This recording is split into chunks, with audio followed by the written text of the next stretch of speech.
எல்லா நேரங்களையும் அது ஆபத்துக்கான அறிகுறி கிடையாது. ஒரு சில சமயங்கள் அது பிரெக்னன்சிக்கான இயல்பான ஒரு மாற்றமாவும் இருக்குது.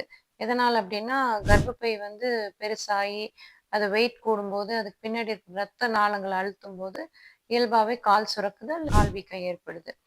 எந்த டைம்ல வந்து அது ஆபத்துக்கான அறிகுறின்னு நம்ம எடுத்துக்கணும்னா, கால் வீக்கத்தோட சேர்த்தி பிபியும் ஜாஸ்தி ஆகும்போது, அத பிஐஹெச் இல்ல ப்ரீ எக்லாம்சியான்னு சொல்றோம். அந்த டைம்ல பார்த்தீங்க அப்டின்னா, அந்த கால் வீக்கத்துக்கு நம்ம ரொம்ப முக்கியத்துவம் குடுக்கணும். இது இல்லாம ஒரு சில சமயங்கள்ல வந்து ரத்த சோகை ரொம்ப இருதயத்த பாதிக்கும்போது கால் சொரவை ஏற்படலாம்.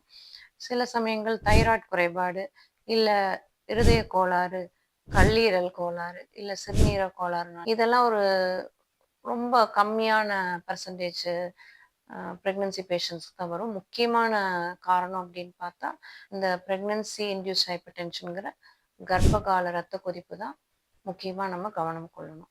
அப்போ உடனே நம்ம மருத்துவரை அணுகி நம்ம ஆலோசனை பெறுவது மிக அவசியம். கால் வீக்கம், கவனம் தேவை, கவலை வேண்டாம்.